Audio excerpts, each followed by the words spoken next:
Hey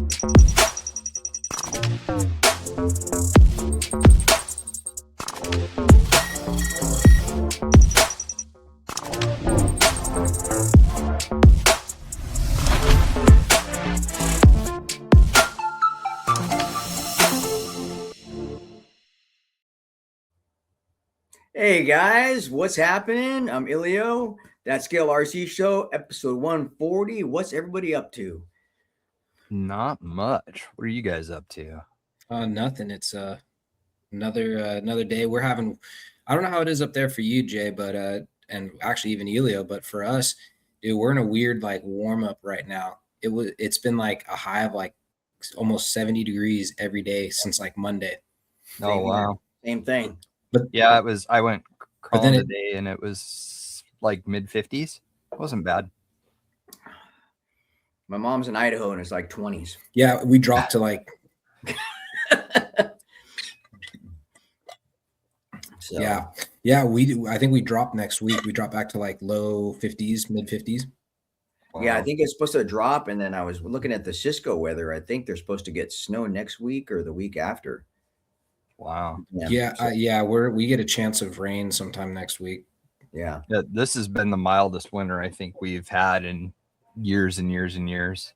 Yeah. We've had rain and stuff, and like 2 weeks of sunshine at times and stuff. So I don't know. We're supposed to have like another week-long stretch of nice weather and like mid-50s and stuff. So kind of looking forward to that. Take advantage of it and get out and do some driving, hopefully. Heck yeah. Nice. Yeah, we were actually we'll probably jump right into that. We were actually just up at Cisco for a what do we call that? The Winter Extreme Adventure. Extreme Snow Adventure or something. The Winter Scale Formal. Yeah, Winter Scale Formal. Yeah. That was some crazy weather. So I got up there Friday, and it's beautiful. I'm sweating. I'm like, oh my God, it's hot up here. So we're setting up and kicking back. 12 midnight rolls around. 45-mile-an-hour winds come through. Ooh. And it went from 28 degrees to about 18 with the wind chill. I look over. I'm out trying to tie my easy up, and Don's is already like blew apart in his thing, flew off his car. So, but yeah, it was crazy. Yeah, it was. Yeah, that was actually pretty crazy because we got up there because I got up there Saturday. I brought Dan Sutherland with me, and we got there right before everything started, and we hopped out of the truck, and instantly it just hits you in the face how much the wind chill, and you're just like, God. Yeah, I'm bundling up. So I had to bust out the Carhartt coveralls and the jackets and everything. But I mean, yeah, that at the front, kind of like anybody who's been to Cisco, if you remember, because that was what camp section A, right in the front where that big open area is. Yeah, where the big open area. So the wind there was just like ferocious. And if you're camping in the front, if you went 3 campsites back, no wind. Yeah, I think the tree line and the mountain knocked everything off because insane. Yeah. So you guys are up closer to that little island section where they've had like over pipes and stuff in the past. Yes.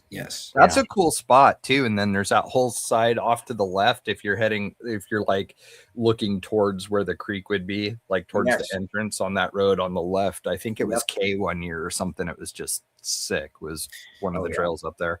Yep. Yeah, and so I mean, other than the wind chill, I mean, it was like perfect. The snow was not like icy enough to where you're sliding all over the place, and it wasn't powdery enough to where like you're trying to go and you're just like digging down to the dirt. So it was perfect.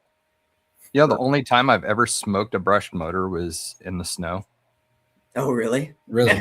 It just got crazy. It was really, really wet and heavy snow, and the thing got just crazy hot, and I cooked it. But oh yeah, it was fun. We had the tractor rigs out. I don't know how many people showed up. We had 30 people, 40 people up there. Wow, something like that. That's I mean, really I know there's foul weather. Yeah, definitely more rigs than people because I think like each person brought like 3 or 4 rigs. Oh yeah, you just started watching people for the show and shine. They just would walk up and they're setting 2 rigs down, then 2 more rigs, and you're just like, man, did you guys bring the whole fleet or what? Heck yeah, they want to try everything in the snow. What do you guys like? How many do you guys bring when you go do something like this? Just out of curiosity, because I was like kind of debating this morning, like what I was going to take with me to go and film and stuff today. And I ended up taking like 5 rigs. So I was just curious what you guys pack around with you typically. Usually the snow, I'll bring all my tracked rigs, which I have 3 tracked rigs, and then I'll bring like two regular rigs, with just tires. That's it. Yeah, I don't go to the snow enough to have an actual tracked rig or like a snow dedicated rig. So I actually just brought 2 with me because I figured, well, boggers should be good in the snow. So I brought the Capra because that's got the boggers on it. Plus it's brushless, so it's got the power to spin it. And per usual, that car is kind of like just like my go-to. It just runs and doesn't have an issue. And then I had gotten my scaled Jeep that Elio built all the armor for like 4 or 5 years ago. I finally got that thing all put together with the forward motor mount, all that stuff. I don't think I've ever seen that. Yeah, so I know. Adam never sends me any pictures of anything cool that he builds ever. So we built those rigs before the Fusion came out for low crawl. So we did the Disruptor transmission from RC 4-wheel drive. Yep, with the pinion, it was a 10-to-1 transmission with a 2-to-1 transfer case. Yeah, so it's like, crazy. Yeah, so we got that low, slow crawl with our scale rigs. That's before they came out with the Fusion. That's how we got them down to crawl. Yeah. Wow. So, and that was actually like technically my first forward motor mount rig because before that, like everything was always just like running SCX 10 or an SCX 10-2, like never, anything like that. So, so that was when, cause Elio, I think you have like 2 or 3 of those Jeep bodies. You have like the YJ one, you have the normal, 2-door. Actually, I think you even have the 4-door. The green one's a 4-door, right? Yeah, I think it's a guy down around the corner has it now. Okay, but so we were getting these Jeep bodies, or like the China Jeep like bodies. the Endura bodies, Jay. Yeah. Oh, okay. Yeah, the hard bodies. Yeah, we were getting those, and so Michelle just got her 2017. So I wanted to kind of have that kind of look like where they have like what they're calling, or I mean, Knight Customs is the one who called it the Stingray hood. So actually I took his Stingray hood, but not the actual one that he made for the Lexan body, but he made another one that you can like, I think, graft onto something. Oh yeah, I remember. And that's what I did was I cut out a little spot and I dropped it in and then, bonded it and put it all together, and it actually turned out pretty cool. So yeah, so it's just a white 4-door Jeep. I've actually posted a couple pictures of it on my Instagram from this past weekend, but anyways, finally got it up and running. And I actually thought that thing ran. That's the one that looks like Michelle's, right? Yes. See, I thought that was finished for some reason. No. Wow. No, that thing never. Yeah. Well, so what happened was, per usual, with my track records of builds, I'm like late to the game. So Elio's already like figured it all out. He's dialed it in. He's the master at whatever build or whatever's, the hottest, latest trend. And then I'm like, he twists my arm enough and I'm like, all right, we're going to do it. And then he's like, I'll help you with all the armor. And then after that, I forget what came out after that. So I kind of just put it up on the shelf because I was like, it's like, this was like last year's model. Nobody wants to play with it anymore. It's 2017 model. So we're like, so we're just kind of like, all right, whatever. And then, and then it's just one of those, I've just never finished it. And then with the IJ builds that are going on right now, I was kind of like, you know what? I really don't want to spend the money on getting an IJ, as cool as they are, like as scale as they look. I'm like, I already got the scale Jeep. I just got to finish it. So I just, so it's not 100% finished. It still needs some lights and stuff, but I threw the electronics in it. It's got a 2-in-1 motor that I'm testing out in it. And yeah, I mean, it works great. And I just swapped out the links to, I did brass links because I wanted to have the metal cloak look, because Metal Cloak has that zinc, the gold zinc finish on all their stuff, all their like their long arm kits, all their stuff. Cool. So I wanted to kind of look like that. So I might actually get some of the Metal Cloak stickers and cut them out and put them on the window. You know what we got to do with that thing, Adam, is my 4-door. I put a piece of metal and put a GoPro in the back seat facing forward through the windshield, and I Oh, filmed. Dude, it looked really that realistic. is a great idea. That's a good spot. Yeah, and a Yeah. GoPro fits perfect on a little mount. I put a magnet, and it puts right behind the drivers, like you're looking through the windshield. That is Nice. so perfect. Yeah, I'll have to see how I can get in there, because actually what I was going to try and do is I was going to try and put some scale accessories in the back of it, and I couldn't remember if that back window opened or not. So I was kind of prying on it, and I started hearing cracking, so I stopped. I was like, I don't know if this thing actually opens because it's been so long. So I was like, I'm just going to leave it alone for now. Yeah, there you go. So, but yeah, the only drawback about that build, since I was like the first time taking it out, was I custom made the stub shaft from the forward motor mount to the center transmission, and I used wild boars because they're cheap and easy to modify, and I cut it down. Well, I guess it's cut down just almost a little too perfect, and there's a little bit of slop, or I think one of the set screws came loose for the transmission, and when you'd get on it, it would twist the transmission and it would spit that drive shaft out. So it was starting to get, yeah, so it started getting frustrating. But I mean, it was running great all up until Oh yeah, like things are good. till like the last, like, I don't know, hour-ish Yeah. of like running, and then it kept spitting out the drive shafts. I'm like, okay, so I put it back together. I'm like, all right, I think everything's good. Driving it, and all of a sudden you just hear it doesn't go anywhere, and you just hear the thing spinning, and you're like, well, it spit it out again. So Yep. just a little bit of repairs, and that'll be back up and running. But yeah, no, it's a fun rig. Oh yeah. And the other cool thing we had a is blast up there. the other cool thing about those rigs is Elio actually copied the, how a Jeep's suspension really is. So like if you ever look at the back of a JK, all the shocks angle backwards. Yeah. So he actually, when he did all the inner fender well stuff, he just drilled a hole and mounted the shocks so they're all angled back, just like, a real Jeep. That's sick. Yeah. So yeah, so watching it actually like works just like a Jeep, like, has a real spongy effect, kind of just like bounces and goes all over the place. So that's cool. Yeah. So I'm building a Jeep for the first time since 2017. Oh wow. Yeah, that's what this thing's gonna be, that forward motor brushless one that I've been working on. I think now that you say that, that might be why I put that Jeep on the back burner, was because I think I decided to do the black and gold Jeep, and I used the Lexan one. Remember the one? This is what I did in the back of the Jeep. I put a magnet. Oh, there you go. Pedestal, and then I magnets to the back seat, and you point it right through the drive. Like the perfect size to look over the front seats too. Yeah, I still got the camera too. Yeah, that's really cool. Yeah, I might do that on the IJ, thinking about it. So I put in the front seat or something to do some filming. Yeah, that'd be cool. But yeah, and then I think like the tracks are starting to become like a thing, like, because I couldn't believe how many people actually had tracked rigs. Yeah, and they did, dude. We were climbing up some stuff with those tracks. Really? Kept going. You kept going. You're just looking. You're like, okay, it's still going. And just boop, boop, boop, boop, boop, boop, boop. Yeah. I'd love to get some, but man, it's just no snow. So I'd buy them and it'd just sit. Well, the hard part is there's certain tracks that actually work better than like the other brands. So I think Elio's got both of the two popular brands. I think, what's the first one? Extra Speed or something like that. And I got Traxxas. And Traxxas.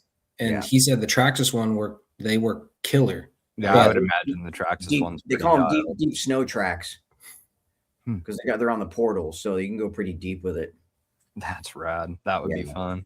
Yeah. So, yep. But and then now there's even people, they got files for tracks for the SEX6. So there's people that are trying to print out tracks for the SEX6. So good Lord. Probably doing the tracks out of like TPU or something then. Yep. Yeah. That's really cool. Yep. Ty did a 3D printed snowmobile and did I remember that. tracks and stuff in TPU.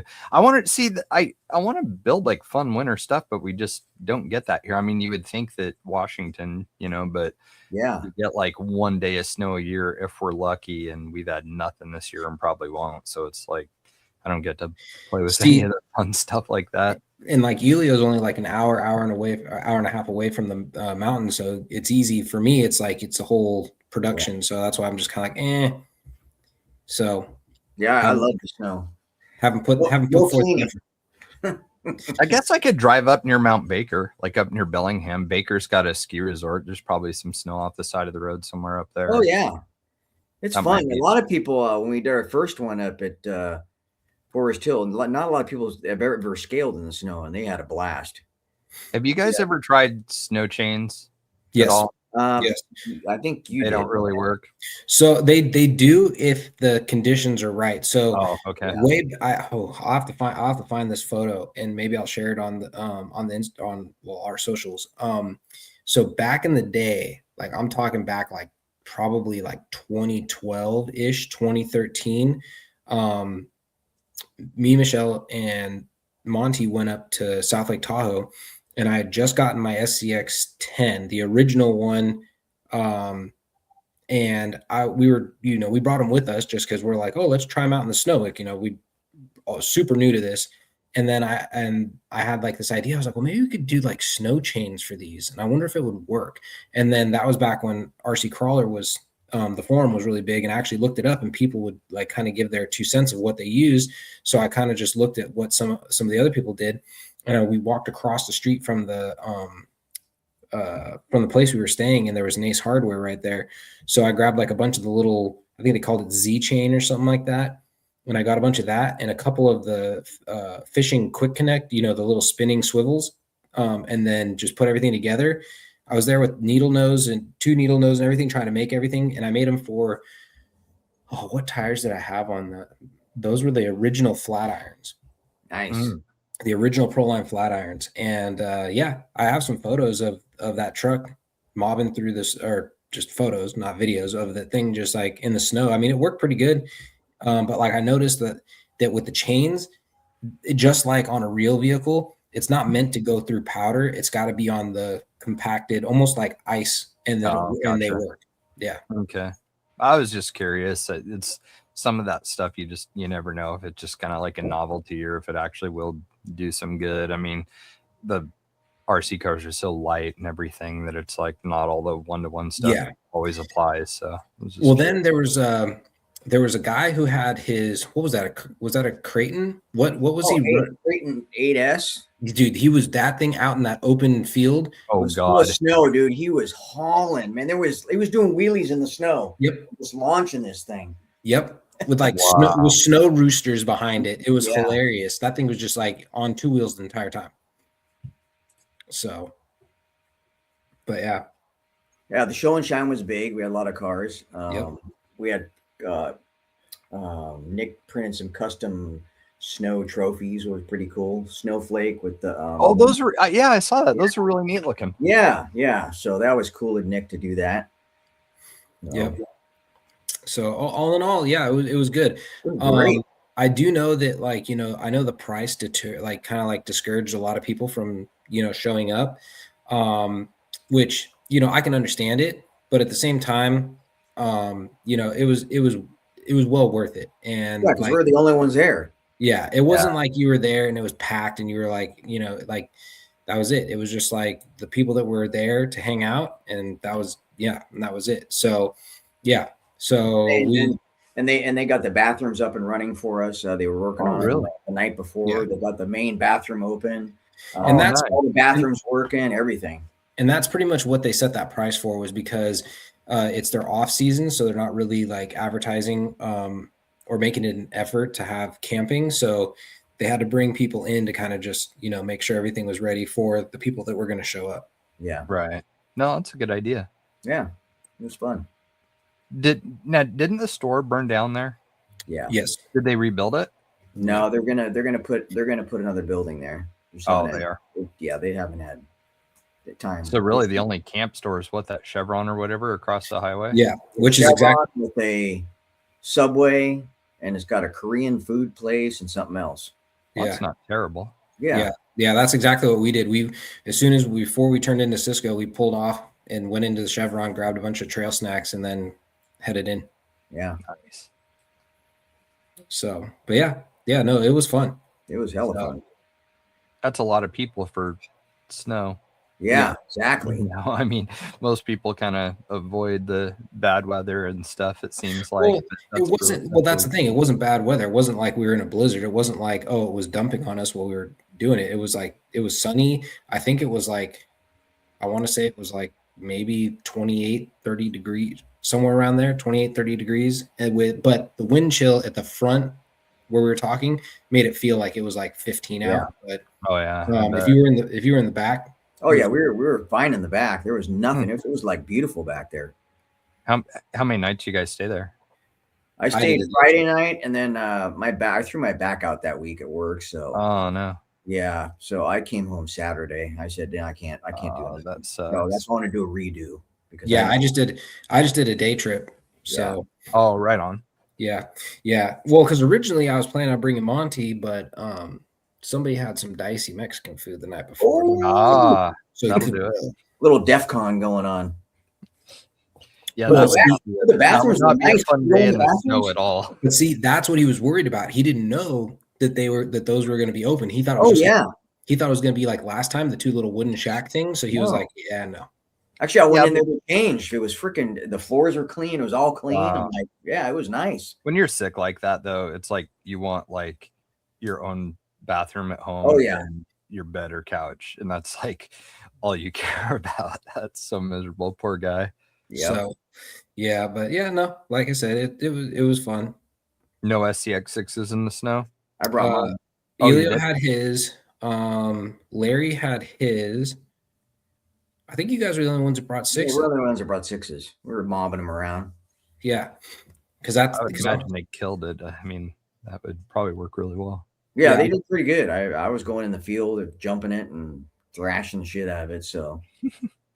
Yeah, I'm still working on mine. It's another slow build. See, this is why I never get anything done, because I'm gung ho on that, and then all of a sudden something else comes out and it's more important. So I'm like, all right, back burner. Let's stay with this, and then something else will come out, and you're like, okay, back burner again, and then then they're all antiques.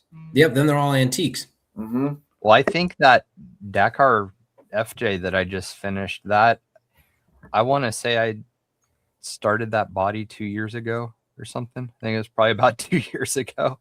Yeah. Just stupid. Took forever.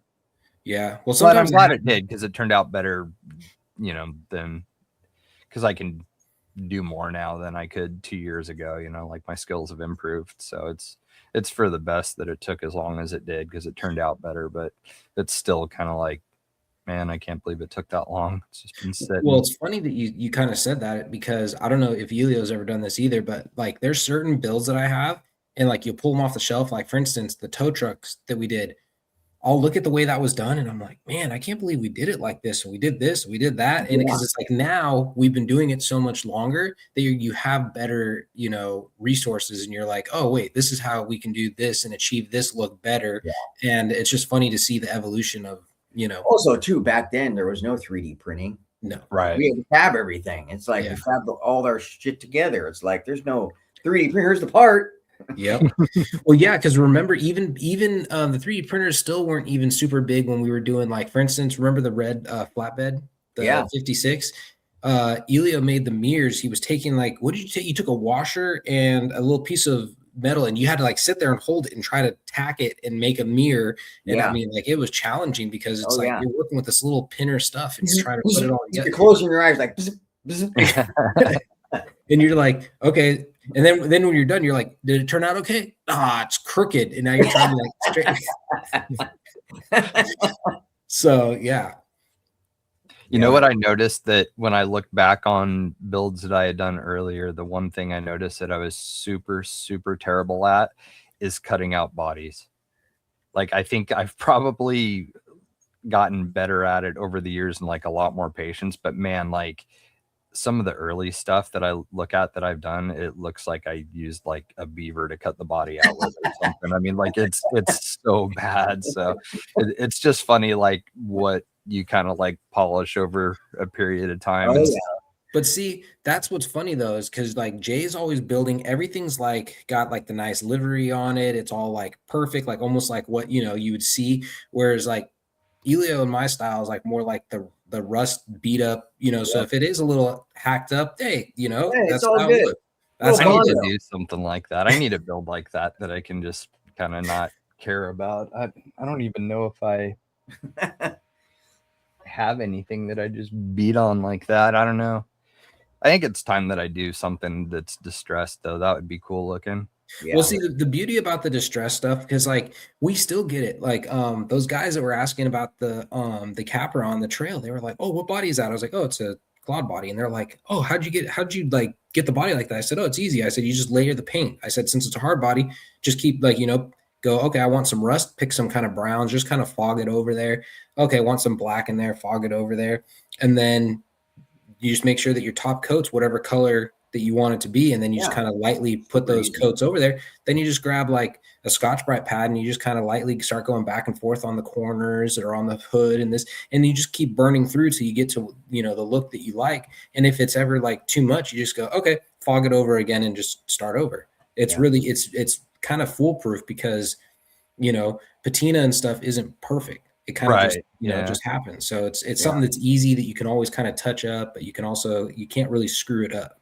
I did a Chevy C10 years ago on a SCX10 too, but I don't think I ever even drove it.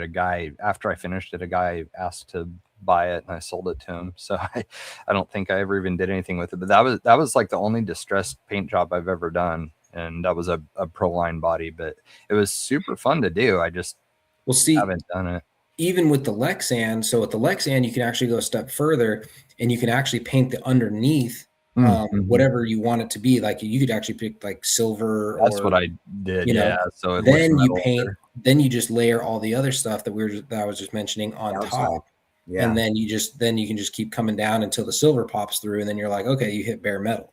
Yeah, so it's perfect. Yeah. So yeah, it's always fun. And it's like, I don't know, it's just kind of like a go-to just because, I don't know, that's just kind of like what we always see and like what, because like where we are in, Northern California, that's what people wheel. They're not pretty. Like you don't see the people, typically with all the, their sponsors and all that stuff, plastered all over it. It's going to be the person in their beat up, K10 or their beat up Ford Ranger, Toyota, whatever, it is. And that's what's pounding down the trail. That's it. That'd be fun. I guess I have another build to do then. That's it. Just have to pick a good like older body that would look good beat up, and I just don't know what I would choose right now. Since you're like Elio, like a Ford guy, you just got to pick a Ford body. Yeah. The funny part is I don't really like the older Fords though, like the older like 70s and stuff. Like they weren't really sides and they just never really, I don't know. My dad always had square body Chevys when we were growing up. Like he had a crew cab Chevy dually, and then we had a silver standard cab long bed, and then we had a standard cab dually for a while, and like those are what we always had. And so I was and had a couple Blazers and stuff too, but like that was what I was exposed to. And like I had a friend that had one of those bump side Fords, and it was just like, I don't know, never really caught my attention. Can never go wrong with a square body Chevy. That is true.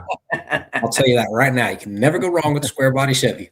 I kind of want one of the RC 4-wheel drive ones. That'd be kind of neat. If I'm going to do it, maybe I should do a hard body, because I haven't done a hard body build in like 13, 14 years. See, that's my biggest complaint though about my quad body build is the quad body is so tiny. You put that thing next to like for instance, I have that thing, even though it's on a Capra, you have it sitting next to like Elio's the little YJ that you had up there, and the body's like the same size, and you're just like and it just kills me because it's like it's so small. So I've always wanted to do the RC 4-wheel drive, but it's just like the only thing about the RC 4-wheel drive one is the mirrors piss me off. That's the only thing that I don't like, is the mirrors are too damn big. But other than that, but I think there's people that are making files online. You could probably find. Are they? Oh, that'd be cool. TPU, like real bendable ones. Yeah, that'd be nice. Just something a little bit smaller. Like the whole truck's great, but like that's the only thing that's just a little bit off about it. That looks kind of funny. Yeah, for me, it's just I was like, looking at, because at the time, I don't know if they've come down, but even if you just buy just the body from RC4 Drive, like even one of like I think the solid colors, like the gray, it was still like 150 for everything. Yeah. Versus you can get a quad body all done, like ready to, beat up and put on your rig for like 60, 80 bucks at the time. Yeah. I wish the Tamiya stuff was a little bit bigger. Like that Tundra body that they had was really nice too, but it was it looked fantastic, but it was just too little. Yeah. A lot of people built them though. I mean, it was still like a super popular comp body up here, at least for a while. I haven't seen anybody build those for quite a while. I think it's because it's getting harder to find those bodies now. Oh, is it? I think so. I mean, even some of the quad stuff, like when I wanted to do the windows for that, I kept looking up windows, and the only thing that would pop up was, I think, the crawl space had just the tinted ones. Wow. Even the YJ bodies, they're like $200 for a YJ body. Yeah, those nuts. That kind of, I've wanted to do one of those too, like a 2-door Jeep, or like I was even looking at like the Axial CJ body because I didn't realize that's been discontinued already, and it's still a little over $100 for like the entire body set. So I don't know. That's a big body too. Yeah. Is it? Yes. Is it physically large like that Bronco? Yes. Oh, really? That yes. sucks. So it's probably giant compared to like their JL and stuff, huh? Well, my YJ it's tiny. My YJ is tiny compared to that body. Yeah. Wow. Yeah. Well, that's a bummer. Yeah. Yeah. Like we've always kind of said in the past, it's hard because not everybody, there's not like a universal 1/10 scale. It's like they call it 1/10, but like obviously Axial will say 1/10, and they're going to make their bodies, look proportional to their wheelbase or their rigs that they're doing. And then you're going to have somebody like RC4 Drive that's going to say it's 1/10, but that's the same thing. It's 1/10 to their, platform. Yeah. So you could take it a step further, like Associated did last week, and release a 12th scale and call it 10th scale. They released a CR12 and full on labeled it a 1/10. Oh my God. I remember the CR12. That's not even 10 scale. No, it's like they're small. They're they're tiny. So I just thought that was kind of funny. Yeah, I guess scale's just kind of a vague. Yeah. So, but yeah. Cool. Oh, I forgot. I actually went and did something that I haven't talked about on the show either. I went to a drift track in Portland, and that was super fun. They had a discount tire building. They had a 7-Eleven. They had a big like construction crane off in the corner that had like a can hanging on it that you can slide around the corner and kick the can with the back end of the car. They had like parking spots and grass and street lights. And I mean, it was nuts. Like, and most of those guys are into crawlers and stuff too. So like the 7-Eleven and stuff that they had like crawlers parked out in front of it and everything. And it was rad. And then they had, and that was like a legitimate, like Japanese P-tile track. And then downstairs, they had another P-tile track that was smaller, that is like a little more beginner friendly and easier to navigate. And, that was super cool because you could go down there and kind of warm up and stuff. But the name of the place was Drift PDX, and it was super easy to find. I think it was like 2 turns off of I-5 South. I mean, it was just nothing to get there. Easy parking and stuff. The neighborhood wasn't sketchy or anything. It was a really good time. Super nice people. And there's a guy I should have written it down and I forgot, but there is a guy named Adam, and I forget the name of his podcast, but he has a show kind of like ours, but for drifting. And he watched me go around for a little bit and then was like, hey, let's go take your car back to the pits and work on it. And so we took it back, and he just dug right in and got that thing dialed. And like, he got my gyro set up on my third channel on my radio, so I can adjust the gyro from the radio, which is like really crucial for drifting and stuff. And so, yeah, it was super, super nice of him. I just wanted to kind of publicly thank Adam for doing that for me. made the car way more drivable, and he spent a bunch of time on that thing. Just super, super nice guy. It was a great group of people. So I'm excited to go back down again. I got Chris Trudeau and Pat Constantine to come and hang out. They're listeners of the show and stuff. And the only other time I've been drifting when I went to Hobbytown was with those guys too. So it was really fun getting to hang out with Chris and everything again. So Cool. Yeah, it's funny because that's like one area that I think a lot of people like. Jay even hit me up over the weekend, was like, "Oh, I think you'd like really like this." They always think, because that's like one of the only other, I guess, areas of the hobby that are like super scale like that, as much as like they try to do with the crawlers. Because even back when my buddy Chris Wong was working at Talbot's, he was showing me like the garages, and like he was part of some like drift club, and they're like, yeah, we had to have a scale garage, and you have to have this, and you're like, it kind of like blew my mind that like other people are like, oh, you're thinking that much into it, dude. A lot of the drift guys, the stuff that they build, they could probably outbuild a lot of the crawler guys. There is some seriously nice builds out there. It's pretty wild.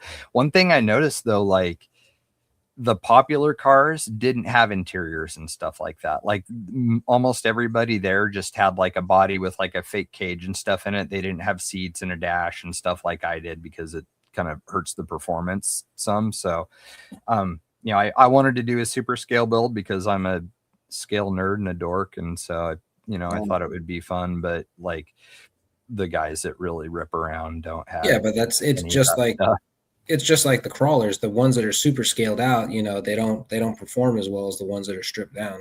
Yeah. But I don't know. It's like once you do something with an interior and stuff, you can't, it's hard to go back, like once you scale something out, if you build something and you just throw a body on it with like no interior or anything, like it just, for me at least, like it feels like I'm half-assing it and I'm not like happy about it and I don't want anyone to see it. Like, and I know it's not always practical, because I mean, like Adam said, it's stuff that's super scaled out doesn't always crawl as good as stuff that's stripped down and does good pictures and videos though. Yeah, exactly. But like, so I got my car sitting here. This is my Nissan Z that I took. Oh, nice. I was gonna say, Elio, didn't Dan try to get you into drifting? Dude, I tried drifting. I was the most. It was fun and frustrating at the same freaking time. It's hard. Yeah. But once you get it, like I was explaining to Adam, because I had messaged him and I was like, all right, he's gonna talk shit or make fun of me for even suggesting this, but I was like, dude, you would probably really like this, not just the building part of it, but the driving too. And like the closest thing I can compare it to is when you're first learning how to snowboard and you're learning how to carve, and you kind of just start getting that back and forth fluid motion down. That's what it feels like, because you get into a rhythm going around the track and like you just get into this flow, and it's just, next thing you know, you've burnt an entire battery pack. And like with drifting, battery packs last like an hour. I mean, it's crazy. You can just go out there and just run forever and ever and ever. And like so much time passes that you don't even realize it. But it is such a good time. Like I don't care about like the comps and stuff like that or anything, but like just the actual driving and like trying to control a slider on the corners and like have the back wheels trace like the lines on the track and stuff. It's probably one of the more enjoyable types of driving that I've done. It's a very, very close second to going crawling, in my opinion, as far as like relaxing and just getting super into it and kind of like zoned in and just enjoying it. It was a kick in the ass. I would definitely recommend that people go try it, and don't be like one of the guys that like won't do it because you don't want to get in people's way or you think you're not good enough. And so you're just, practice in parking lots of your garage or whatever, but like, don't be afraid to go to a track, because it is a full on completely different experience and is 100% worth it. And honestly, it's not one of those things, not at least where I was, where people, are being jerks if you're in their way or if you spin out and cause a pile up or something. Like everybody was pretty cool, and like you want to try and be like vigilant and stay out of people's way and stuff, you know, and like if you see them coming, kind of like pull over and let them go, because when the other people are driving and stuff, the guys that are really good, you know, they're doing trains of like 3 and 4 cars going around the track at the same time and stuff, and so like obviously if you get in the way of that and you screwed up, you feel kind of bad. Yeah. And so, you know, just pay attention and pull off, you know, quickly and let them by and stuff, and then just tuck in behind them and get going again. But man, it was a kick in the ass. Like if anybody's even thinking about it, or there's a track nearby or anything, just go do it, because it was rad. You'd probably be glad that you did. It was a good time. Oh. Nice. And it's not a lot of cleanup after you drive either. You don't have dirty tires and mud and stuff like that. But yeah, no, that thing was, it was a good time. Really, really cool. What should we talk? Oh, we should talk about the new SCX 30s next. Yeah. So the SCX 30 is one of those platforms that I was always kind of like, why would you go that small? But I mean, some of the, like what some of these guys are doing with these builds, they're actually pretty cool. It's hard because like, I just don't know if I'd ever actually really use it. Like, but the new Chevy K10 is really starting to like go like, you need to buy this. And I'm just like, it might happen. It just might become like a paperweight, but there you go. Yeah, it's a pretty cool paperweight though. I mean, they look awesome. Yeah, the new Chevys are actually they're pretty cool. I don't know. You want me to share? Yeah, if you want. I didn't have it pulled up. Sorry. Okay.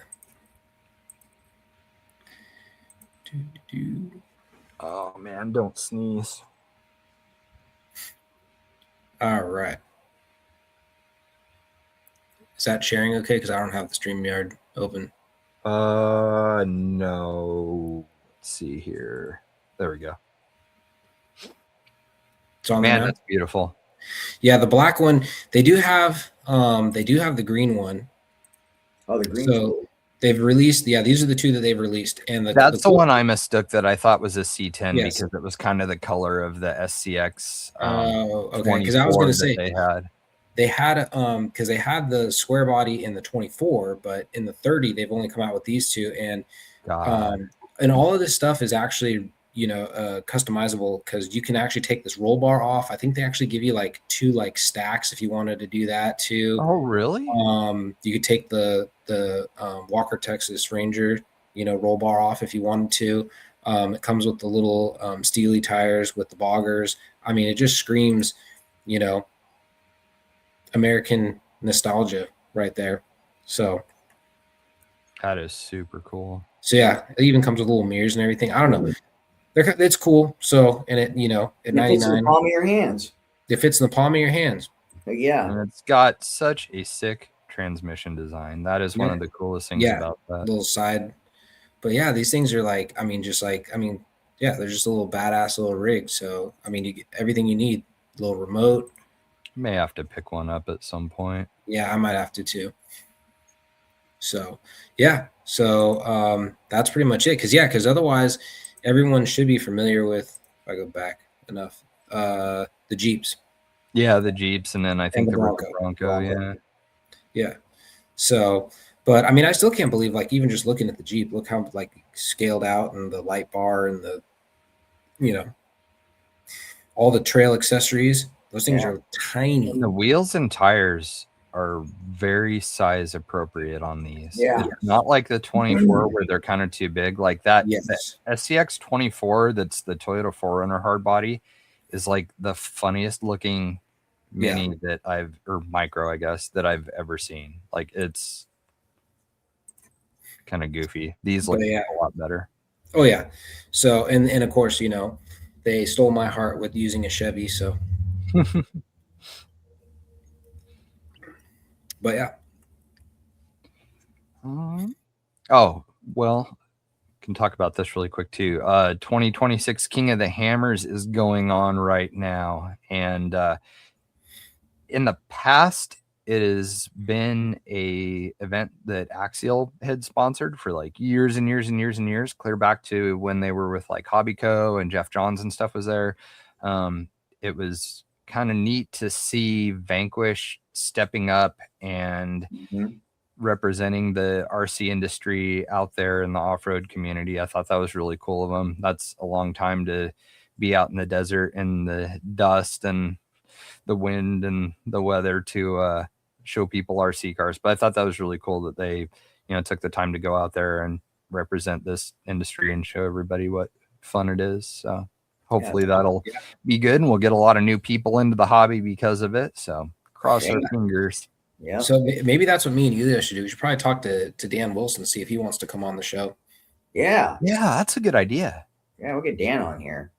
Dan or Michael Pham or that would be cool. Dan was down at Hammers. So yeah, but that's what I was saying. Yeah. Dan, that's right. Yeah, he's down there. So, but yeah, that'd be cool. Kind of get his take. We should do that. Try and get him on the schedule here.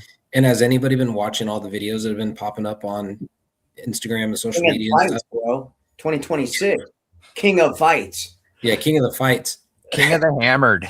Yeah. There's that too. I mean, like I've seen everything. Like I've seen posts where people are complaining that like the next morning they'll come out and there's just like trash all down the freaking trail, and you're just like, are you serious? And there are the clubs that are there picking it up because, you know, they don't want, you know, Johnson Valley to get shut down. But I mean, it's like, come on, it's like a lot of angry posts from some very angry people in the off-road community about people's behavior this year. Last year was bad, but this year I've seen way worse. I mean, they shut down Chocolate Thunder. They've shut down a bunch of trails and just closed them because people are just being idiots. Yeah. Like there was the one video I saw. They were like duking it out, and you could hear the people in the background. They're like, watch out for the kids, watch out for the kids. And they're like trying to like grab the kids and get them out of the way, because they're just like rolling down the hill, just like wailing on each other. And you're just like, what the hell? And then another buddy of ours, Sean Heaton, had a post saying that it was like the wildest thing he's ever seen. They're having fights, they're duking it out. And then he said like people from the camp over are launching fireworks at the people fighting to get them to stop fighting. Like it was just like, it's just wild. Like, oh, God, crazy. That is going to be a pretty big blow to off-road racing if that event gets canceled. We'll see. That will end up fucking off-road racing pretty hard. We'll see. And then there's also then there's other people. There are the actual off-road advocates that are coming out saying like, please, when you see these people doing, you know, acting this way at these events, whatever, they're not real off-roaders. This is what real off-roaders do. And then they're like cut to like scenes of them like helping people out, doing, you know, kind of like the more family friendly, you know, atmosphere event and, you know, activities. So it's just, I don't know. It's like anything, you know, there's bad apples in every bunch, and they, you know, just hope that small group of bad apples just doesn't ruin it for everybody else. Cause I mean, we're already losing a lot of like, I mean, there was that whole thing with Pismo when they were trying to shut down Pismo, and Pismo's, you know, like I've heard stories that Pismo's nothing. I mean, Elia could probably talk about this. Pismo's nothing like it was, you know, 20 years ago. Nope. It's so small right now. So, people just, they don't get it. Like they're entitled, and they think that it's just like, oh, it's public land, it's ours, we can do whatever we want, we deserve to act however. And it's just, man, I'm 49. I had started riding moto when I was 10 years old, and so that was like a long time. And I saw a lot of clubs and promoters and stuff dealing with BLM, with the Forest Service, the county. Stuff gets shut down pretty quick.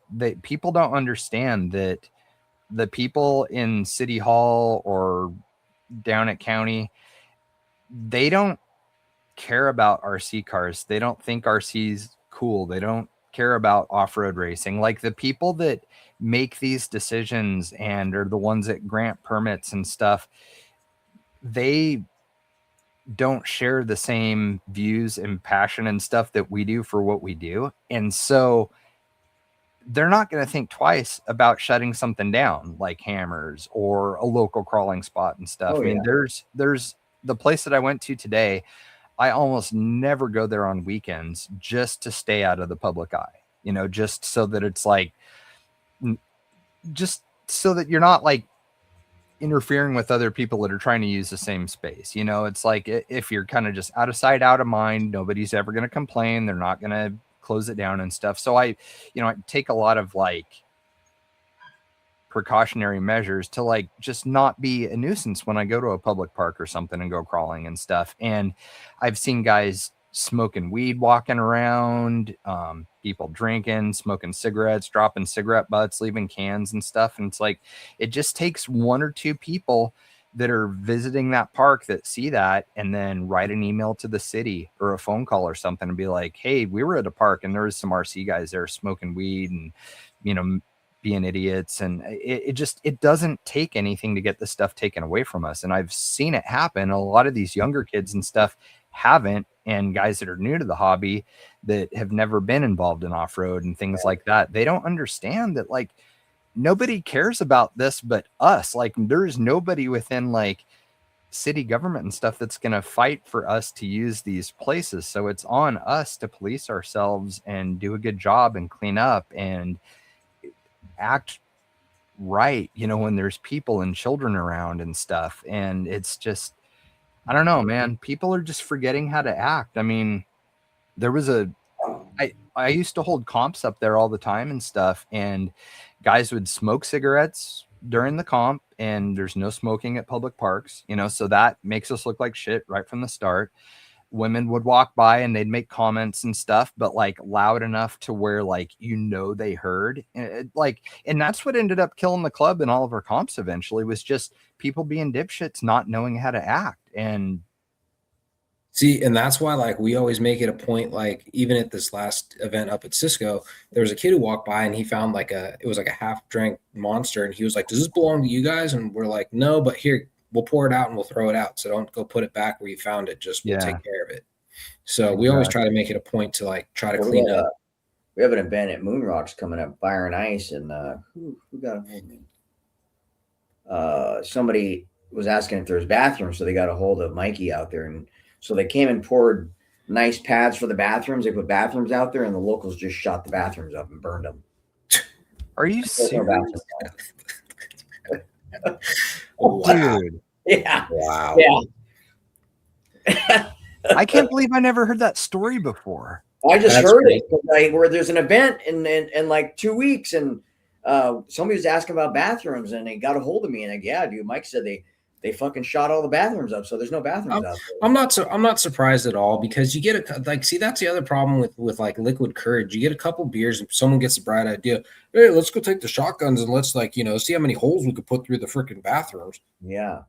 I personally, this is probably a very unpopular opinion, but personally, I think that the same rules for drinking and driving should apply on the trail. Now, I know like people like trail beers and stuff, and like if you want to pull over, whatever, cool, I get it. But like, I don't know, man. It's just one of those activities that it's like people don't get drunk and go ride moto. Like, I mean, not typically, but like, I mean, it's just it doesn't fit. It just I mean, they cracked down on boating, so I mean, and that's good, because I mean, people were dying and drowning and getting in accidents and stuff. Yeah, I mean, because boating's crazy now, because you have to so you gotta have a license now. You gotta have so I guess it's nationwide, because in California, especially, they're you have to have a boater ID is what they're calling it. So like you took the class, the online class, knowing like all the boating rules. But the thing is, once again, there's always areas for improvement. Me and one of our subcontractors, because he's a big boater, we're talking about this. And then I'll just make it quick, because I know this isn't anything with RC, but they were like, you make the owners go through all this, but if you go to a marina to go rent a boat, you don't have to have a boater ID. You don't have to have any of that. No. Weird. See, if you get pulled not over in California, in Oregon, at least, I don't know about Washington, but in Oregon, if you got pulled over by the sheriff or something when you're out on the lake, like it doesn't matter if you rented the boat or what, like the person driving had to have their card, otherwise. Yeah. So unless it's changed, but the last time, because our buddy Eric, he went out to because at the lake that where he has his place, he went in to get something from the, from the marina, and he noticed on the thing, it didn't say anything about having the ID. And he asked, he goes, "Oh, do you have to have your boater card for this?" And they were like, no, because you're renting our stuff and it's on the lake, it's whatever. And so they basically were like, no, you don't have to have it. And you're like, well, that makes no sense, because that's actually the people that should have it, because they don't own one, they're inexperienced. Like, people don't realize boats don't stop. It's not like you can throw them in reverse, but it's still not like hitting the brakes. Like it takes a while.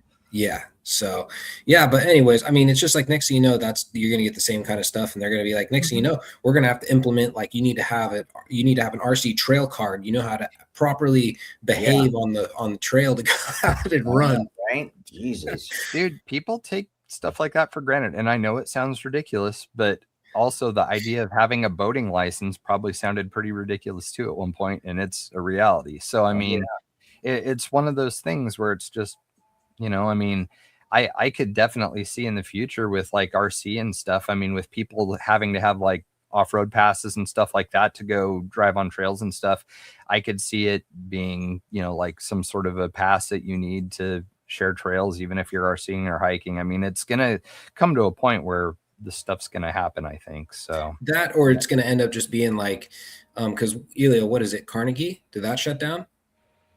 I don't know if Carnegie. I haven't been there. There's some place in the East Bay that got shut down recently, like within the last or Metcalf. Metcalf. That was it. It was Metcalf. Got San Jose. Yeah, that got shut down, huh? Yep.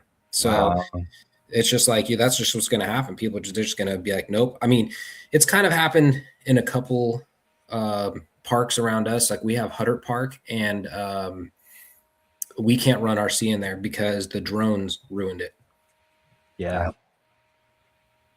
So yeah, I don't know. It's people get stuck inside their own heads and don't think about the big picture and stuff. And I really wish they would, because it only takes a couple to ruin it for everybody. And it doesn't matter if it's KOH or, going and crawling at a public park that's shared with other people. I mean, that stuff can be taken away quicker than you can blink. So just be smart, everybody. I mean, that's really kind of the whole point why we even talked about like KOH and stuff and the fighting and stuff like that, is just, it applies to any kind of activities that are on public land and stuff. Just act right, otherwise you're going to just fuck it up for everybody. So the one thing though that I do think is like, that I think Johnson Valley, it's similar to like Rubicon. They have a big off-road club presence that actually takes care of the land privately. Johnson Valley Crawlers. Yeah. So, I mean, you got advocates that are going to really fight for it, but still, you shouldn't put it all on their shoulders. Yeah, no, it's not fair. I mean, it's just, it's not hard to pick up your trash. It's like candy bar wrapper or something, stick it in your pocket. Like, come on. It just, I don't know. It's just sad to see. It sucks. And I love bitching about it now that I'm an old person. So stay off my lawn. Yeah. Well, we're getting kind of close here to our time limit. I wanted to talk about the Mias ME10B that we had done the unboxing video on the other day. And which, if you have not seen that unboxing video, you need to go watch it. It's like Oscar-winning footage. We will actually have like a real video talking about it besides just here on the episode. But I wanted to say, first of all, this is a weird thing to really like about it, but this is my factory team radio bag. It's got my Spectrum radio in it, and that takes up almost all of it, as you can see. This is what I liked about the Mias radio. It fits in this tiny little pocket there, and it is that big.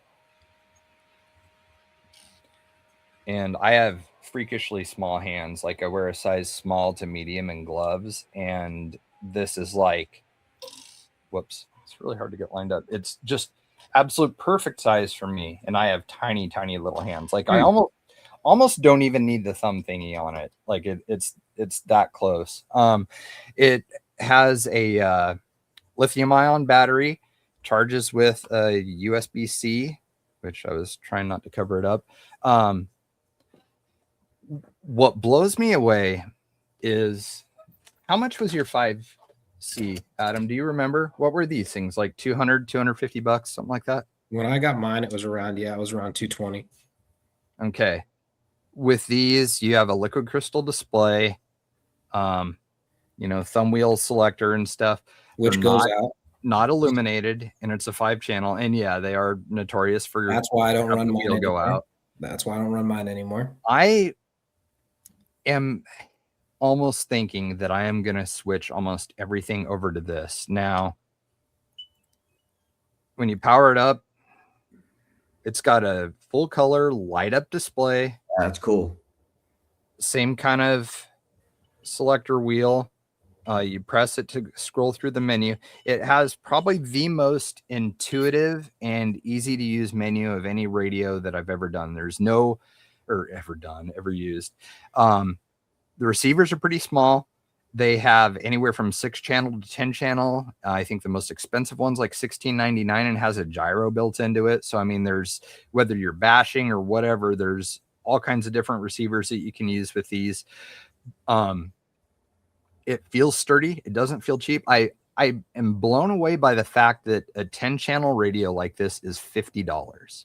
Yeah. So now my next question is how many vehicles model memory? Yeah. I don't know. Okay. If I was doing a good job, I would have had all that information and stuff. I honestly don't know. Maybe it'll say on here. Let's see here. Model select. Looks like just 8 models. No, not terrible for that Not price. bad.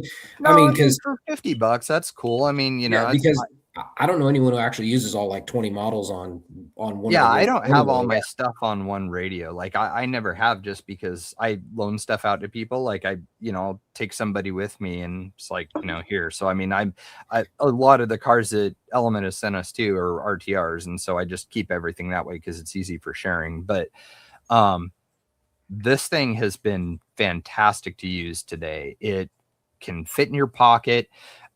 There's a lot of features on it that were really cool. There's a screw here so that you can adjust the gap between the trigger and the brake to fit your finger, which is something that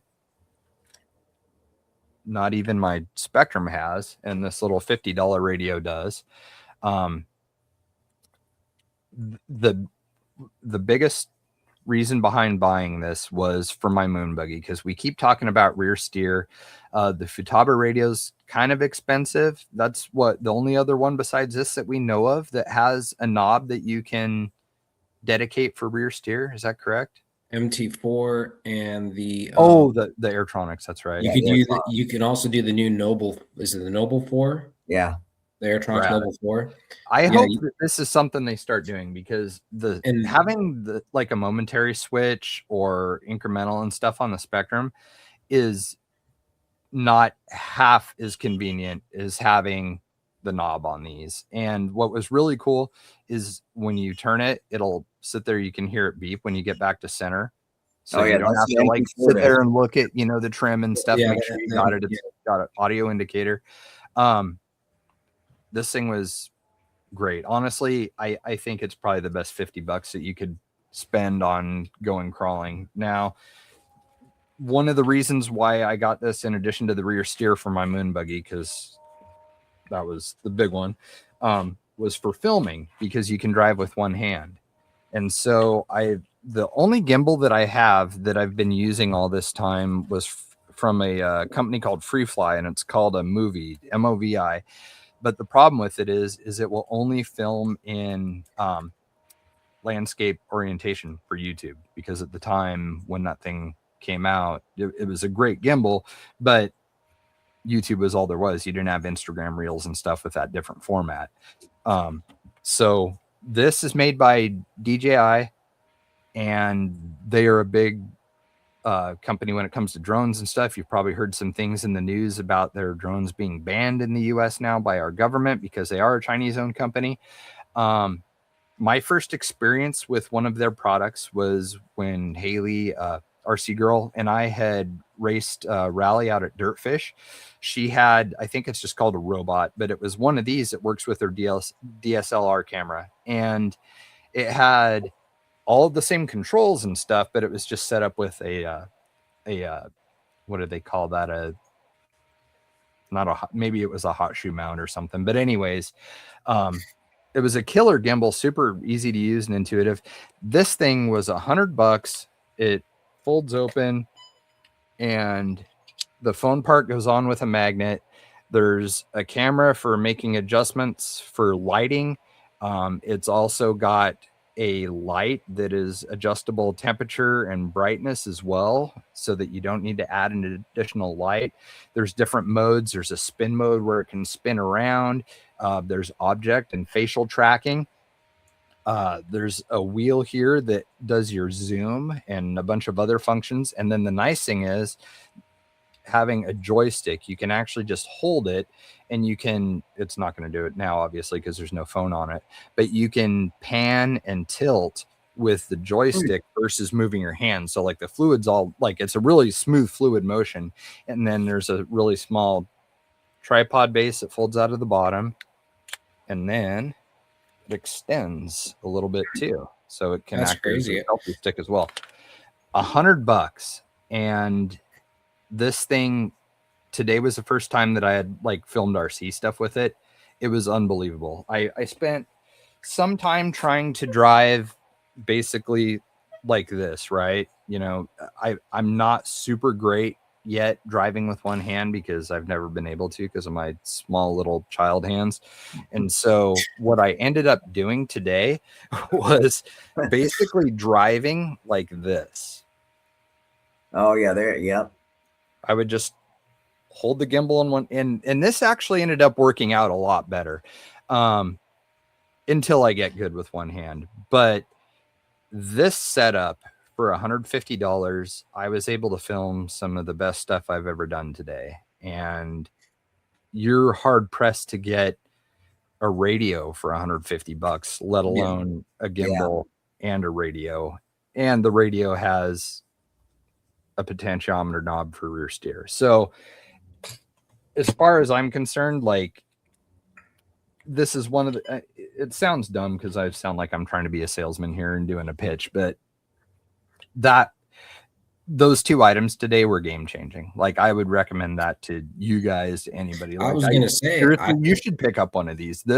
It was freaking awesome. It was so nice to use. Yeah, I was gonna say, because like so our typical go-to is like Elia will set up the camera like at like a certain spot and you just film everybody coming through. Well, if you have like an object, like, you know, tracking where it'll just track that object, I think that'd be kind of cool, because as like a rig's coming by, it's kind of like following it as it makes it through, and then it'll kind of like go back, and then you can get the next one without having to totally just keep, you know, following each rig that goes through. You just kind of set it and forget it, is what it sounds like. I think one of my my two favorite things about that is it track and then come back? Yeah, it'll snap back, or it'll just stay on it. So it'll just go and then stop. It has an easier time tracking faces, I noticed. And like when you use selfie mode on it, there's a button. It's kind of nice because they changed it on the phone with the latest iOS update. But when you're filming on my phone, I couldn't like just press the button to switch to front camera while I'm using it. I would have to like turn it off and then switch it and then turn it back on and record. And this has a button for just switching it back and forth on the fly. So that was super convenient. But really, like, the two biggest things that I appreciated with this today was the wheel for zoom, because trying to zoom on your screen sucks and it's jumpy and looks terrible. This was super, super smooth. The only thing that you want to do is be careful how much you're zooming in and out, because my phone, for example, has 3 cameras. And so you can see it jump between lenses if you go really, really far out to wide angle and then zoom in. So you'll see it jump between lenses. So you have to kind of, if you want it to be nice and smooth, you stay in between and stay like on the lens that you're using, and it'll look a little bit better. It's just like a little glitch, you know, but I mean, it may be something that bothers people. But the zoom was huge. And then of course the joystick, being able to adjust and tilt and pan, because I mean, you can try and be like smooth, you know, and like pan and get shots, but like, I'm still shaky. Even with a stabilizer like this, you can still have it be shaky and stuff. Having the joystick was just game changing. So super stoked on those. I'll do a video for Instagram and stuff going into a little bit more detail and talking about the radio and everything. But I just wanted to mention those to everybody because we've been talking about that radio quite a bit. It is bitching, and I'm probably going to put most of my heavily driven rigs on that. So Cool. Nice. Nice. And I talked about all those and forgot to do there. All right. So. Also, I've been sitting on it the whole time. Oh, man. Look at that. Scale that is awesome. So I'm going to probably get 10 of these made and put them in the raffle. Nice. That is good then. Yeah, those are going to be cool. Very cool. And I just ordered, so Rick's like, oh, we need to get some blankets. So I just ordered, it was 5 fleece with the big logo for really $99. So, wow. Next thing you know, Scale Challenge West is going to be like that brand that's at Target. You can get all your stuff at Target. Pajamas and you can get your bed set. Yep. All kinds of merch. Yeah. I love it. Some undies. That would be hot. That'd be whole. The SCW song would be a hot seller. Yeah, I was to say, could you imagine that at the raffle? Like you're just saying, and up next, and you whip out like a little pair of boxers, and you're like, some Scale Challenge West boxers. Yeah, some PJs for your kid. like a Scale Challenge West onesie. Yeah, there you go. That'd be badass with the feet. Yep. But what was a snuggie? That's what you need. Is snuggie. Yeah, snuggie. Wear them during the drivers' meetings. There you go. But yeah, cool. So yeah, I think that's about it. I think that's all I had. Rambled on long enough. Yeah.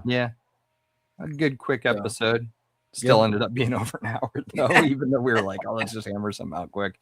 The next one that we do, episode 141, we are going to do our best to coordinate with Joshua Gregg, who is a new owner of Beef Tubes. He's going to be on the show and speak to us, and we're going to go back to having some more guests and stuff. We just wanted to take tonight and kind of just catch up on what we've been doing and stuff. Definitely wanted to talk about the snow event because that's something that everybody is really looking forward to, obviously, and it was a good time. So that's really all we had. We just kind of wanted to brief everybody on what's been going on and say hi and say that we're still here, and next episode we'll have a guest and back to normal. Yeah, and also too, hopefully next episode I'll have some more info on the big event. Yep. Nice. Yeah. Rad. Yep. Very good. Well, thank you again, guys. It was awesome. I appreciate it. We will see you all later. See ya. See ya.